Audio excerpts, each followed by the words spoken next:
ఆచి chicken masala parliament వర్షాకాల సమావేశాల నుంచి తుది అంకానికి చేరుకుంది. నేడు పార్లమెంట్ సెషన్స్ రీస్టార్ట్ కానుండగా ఈ నెల 13న సమావేశాలు ముగియనున్నాయి. సమావేశాలు ఇంకా 4 రోజులే జరగనుండగా ప్రభుత్వం ప్రతిష్టంభకంగా భావిస్తున్న కీలక బిల్లులు ఇప్పటికీ ఆమోదం పొందలేదు. వీటిపై ఉత్కంఠ కొనసాగుతోంది.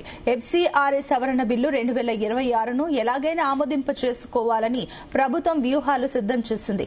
దీనితో పాటే డీలిమిటేషన్, మహిళా రిజర్వేషన్ బిల్లులను సైతం తెరపైకి తెచ్చి యోచనలో ఉన్నట్లు ప్రతిపక్ష శిబిరంలో జోరుగా చర్చ సాగుతోంది. 2023 శీతాకాల సమావేశాల మాదిరిగానే విపక్ష సభ్యులను సస్పెండ్ చేసి ఎలాంటి చర్చ లేకుండానే ఈ కీలక బిల్లులను ఆమోదించుకుంటారనే ఆందోళన ప్రతిపక్ష పార్టీల్లో కనిపిస్తోంది. ఇక ఎఫ్సీఆర్ఏ బిల్లును గత మార్చిలో లోక్సభలో ప్రవేశపెట్టారు. దీనిని ఈ నెల 12న చర్చకు తెచ్చి ఆమోదింప చేసుకోవాలని ప్రభుత్వం భావిస్తోంది. విదేశీ విరాళాలు, ఎఫ్సీఆర్ఏ రిజిస్ట్రేషన్ రద్దయిన సంస్థల వద్ద ఉన్న ఆస్తుల నియంత్రణ విధి విధానాల్లో ఈ బిల్లు కీలక మార్పులను ప్రతిపాదిస్తోంది.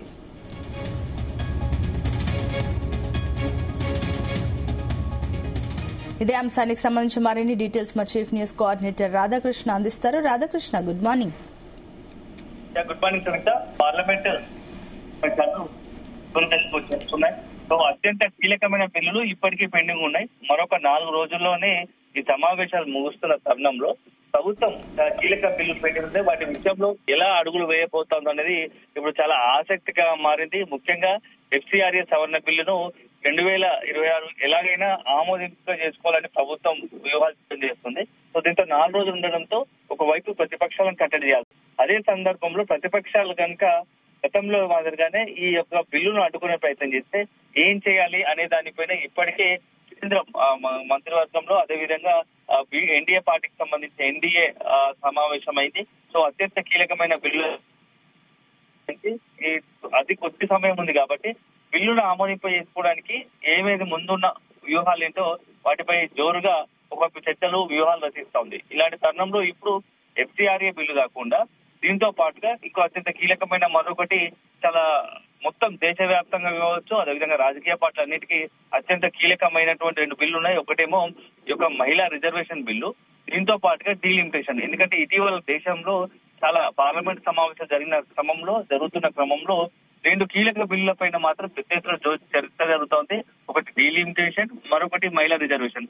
ఎందుకంటే గత సమావేశాల్లోనే ఈ 2 బిల్లులు వీగిపోయాయి. సో ఒక రకంగా కేంద్ర ప్రభుత్వపై డిఫెన్స్ లో పడిన పరిస్థితి. కానీ ఇప్పుడు కూడా ఎందుకంటే మొన్నటి వరకు చర్చ జరిగింది, ఢిల్లీలో పెద్ద ఎత్తున జరుగుతున్న చర్చ ప్రకారం మాత్రం ఈ సమావేశాల్లోనే ఈ కీలక బిల్లు కూడా ఆమోదింప చేసుకునే అవకాశం ఉంది. సో దానికి ముందు నుంచే ఈ పార్లమెంట్ సమావేశాలకు ముందే కేంద్రం ఒక వ్యూహాన్ని అమలు చేస్తున్నట్టుంది. ఎందుకంటే టీఎంసీ పార్టీ ఇటీవల కాలం చూస్తాం దేశవ్యాప్తంగా మారిన రాజకీయ పరిస్థితులు, ఆయా రాష్ట్రాల్లో జరిగిన ఎన్నికల నేపథ్యంలో కొన్ని కీలకమైన పరిణామాలు సంభవించాయి.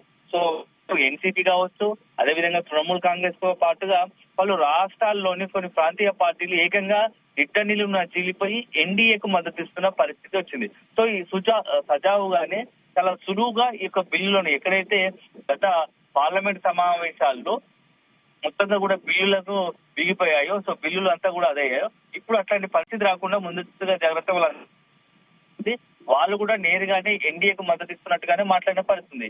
ఇలాంటి తరుణంలో ఇంకా 4 రోజులు మిగిలింది కాబట్టి సో ఈ బిల్లుల విషయంలో ఏం చేయబోతుంది అనేది కూడా ఇప్పుడు చర్చ జరుగుతుంది. సో ఈ 12వ చర్చకు తీసుకొచ్చి ఈ యొక్క బిల్లుల విషయంలో ఆమోదింప చేసుకోవాలని ఆలోచన ఉంది. అందులో అత్యంత కీలకమైనది ఎఫ్సీఆర్ఏ బిల్లును గత మార్చిలో లోక్సభలో ప్రవేశపెట్టారు. సో ఈ నెల 12వ తేదీన చర్చకు తెచ్చి ఆమోదింప చేసుకోవాలని భావిస్తోంది.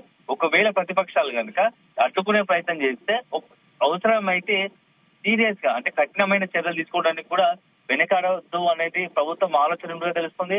అవసరమైతే విపక్ష సభ్యులను సస్పెండ్ చేసి ఈ బిల్లులను ఆమోదింప చేసుకోవాలనుకుంటుంది. సో మహిళా రిజర్వేషన్, డీలిమిటేషన్ బిల్లుపై ప్రభుత్వం నుంచి అనూహ్య నిర్ణయాలు వెలువడవచ్చనే ఒక ప్రచారం జరుగుతోంది. సో వీటి ఆమోదానికి సభలో 3/2 మెజార్టీ అవసరం కాబట్టి ఈ క్రమంలో ఎక్కువ మంది సభ్యులను వివిధ కారణాలతో మొత్తంగా విపక్ష సభ్యులను ఎవరైతే బిల్లులను వ్యతిరేకిస్తారో విపక్ష పార్టీకి సంబంధించినటువంటి వాళ్ళను ఒక కారణం చూపి, ఎందుకంటే సభను అడ్డుకునే ప్రయత్నంలో కావచ్చు, లేకుంటే సభను డిస్టర్బ్ చేస్తున్నారనే ఒక కారణం చూపి వాళ్ళను సస్పెండ్ చేసే అవకాశం ఉండవచ్చు. ఎందుకంటే అలా జరిగితే సభ్యుల సంఖ్య తగ్గుతుంది, ఆటోమేటిక్ గా ఇక్కడ ఉన్నటువంటి ఎన్డీఏకి సంబంధించినటువంటి ఎన్డీఏ పార్టీ కూటమికి సంబంధించినటువంటి ఎంపీల మద్దతు పెరుగుతుంది కాబట్టి ఆటోమేటిక్ గా బిల్లులో ఆమోదింప చేసుకునే అవకాశం ఉంది, ఓటింగ్ పెడుతుంది అనేది కూడా ఒక ఆలోచన ఉంది. ఆ తర్వాత వీటిని ఆమోదిస్తారని మొత్తంగా కూడా ఒక చర్చ జరుగుతుంది. ప్రతిపక్షాలు కూడా ఇలాంటి ఆందోళన చెందుతున్నాయి. ఎందుకంటే ఇప్పుడు ప్రభుత్వం ఇలాంటి ఆలోచనతోనే ముందుకు వెళ్లే అవకాశం ఉందని తెలుస్తోంది. ఎందుకంటే ధర్మేంద్ర ప్రధాన్ రాజీనామా, మోడీ, అమిత్ షా సభకు రాకపోవడం తదితర అంశాల నేపథ్యంలో కేంద్రం ఒక రకంగా ఇప్పుడు ఎట్లాంటి పరిస్థితి. ఎందుకంటే మొన్న ధర్మేంద్ర ప్రధాన్ ఏదైతే నీట్ పరీక్షా పత్రం లీకేజ్ వ్యవహారం ఉందో అది ఒక రకంగా కేంద్ర ప్రభుత్వాన్ని ఎన్డీఏని కూడా డిఫెన్స్ లో పడేసింది. సో మొన్నటి వరకు అసలు ధర్మేంద్ర ప్రధాన్ తో రాజీనామా చేయించవద్దు, చెయ్యరు అని చెప్పేసి అంతా అంటే ఒక స్టాండ్ కఠినంగా ఉండాలని అనుకున్నప్పటికీ చివరి నిమిషంలో ధర్మేంద్ర ప్రధాన్ రాజీనామా చేయాల్సి వచ్చింది. అంటే ఒకవైపు మోడీ, అమిత్ షా కావచ్చు ఏ మాత్రము ధర్మేంద్ర ప్రధాన్ రాజీనామా చేయాల్సింది లేని ఆలోచన లేదు, చేయించాలనే ఒక ఉద్దేశం లేదు. కానీ రాజకీయంగా ఒక అనివార్యత ఏర్పడింది. ఆ అనివార్యత కారణంగా ఈ రాజీనామా చేయాల్సి వచ్చింది. సో రకంగా ఇదంతా డిఫెన్స్ లో పడిన పరిస్థితి. అలాంటి తరుణంలో ఇప్పుడు ఏం చేయబోతా ఉంది అనేది కూడా ఆలోచించాలి. సో ఒకవైపు అట్లాంటి పరిస్థితి ఉంటే ఈ మధ్యలో కొంత ప్రతిపక్షాలు కూడా యాక్టివ్ అయ్యాయి. సో ఒకవైపు కేంద్రానికి సంబంధించి మోడీని, అమిత్ షాని పదే టార్గెట్ చేస్తున్న తరుణంలో ఈ కీలక బిల్లును కనుక ఆమోదింప చేసుకుని సభ్యులను విపక్ష సభ్యులు సస్పెండ్ చేస్తే అది రాజకీయంగా ఎలా వెళ్తుంది జనాల్లోకి అనేది కూడా ఆలోచనగా ఉంది. సో అల్టిమేట్ గా చూడాలి ఏం జరగబోతుంది ఈ రాబోయే 3-4 రోజులు అనేది కూడా చూడాలి. సో ఇప్పుడు డీలిమిటేషన్ బిల్లు మహిళా విషయంతో ముడిపెట్టి ప్రభుత్వం కనుక తీసుకువస్తే ఇండియా కూటమి పార్టీతో చర్చించి మోడీని తీసుకొని ముందుకు పోతామని చెప్పేసి ఇప్పటికే ఇండియా కూటమి సంబంధించినట్టుగా జాతీయ అధ్యక్షుడు ఎవరైతే కాంగ్రెస్ పార్టీ ఏం చేస్తుందో మల్లికార్జున తెలిపిన పరిస్థితి కనపడుతుంది. సో చూడాలి రాబోయే 2-3 రోజులు అత్యంత కీలకమైన పరిణామాలు సమావేశాలు కొనసాగే అవకాశం ఉంది. Right, thank you Radhakrishna.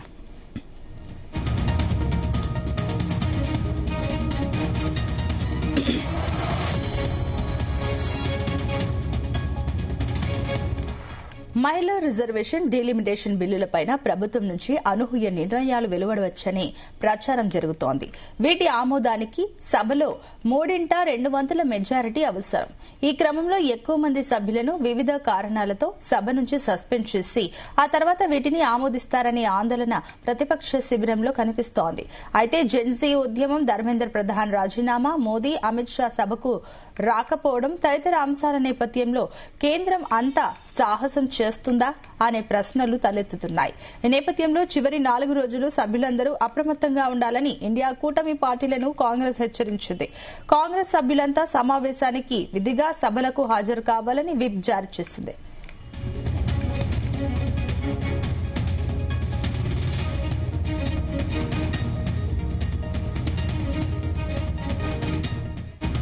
Delimitation బిల్లును మహిళా రిజర్వేషన్ బిల్లుతో ముడిపెట్టి ప్రభుత్వం తీసుకొస్తే ఇండియా కూటమి పార్టీలతో చర్చించి ఉమ్మడి నిర్ణయంతో ముందుకు పోతామని కాంగ్రెస్ పార్టీ జాతీయ అధ్యక్షుడు మల్లికార్జున ఖర్గే తెలిపారు.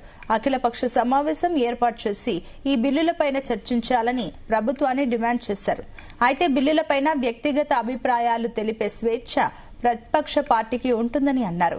కానీ 2023 శీతాకాల సమావేశాల సమయంలో లోక్సభ భద్రతా వైఫల్యం, ఆ తర్వాత నెలకొన్న నిరసనల నేపథ్యంలో ఏకంగా 146 మంది విపక్ష ఎంపీలను సస్పెండ్ చేసిన ఉదంతాన్ని కాంగ్రెస్ నేత జైరాం రమేష్ గుర్తు చేశారు. ఇప్పుడు కూడా ప్రభుత్వం అదే ఎత్తుగడతో బిల్లులను నెగ్గించుకోవాలనే అవకాశం ఉందని ఆందోళన వ్యక్తం చేస్తోంది. 2023 డిసెంబర్లో తక్కువ మంది విపక్ష సభ్యులు సమక్షంలో కీలక బిల్లుల్ని ఆమోదించుకున్నారు. అలాంటి పరిస్థితి పునరావృతం కాకూడదని విపక్ష పార్టీలు సూచిస్తున్నాయి.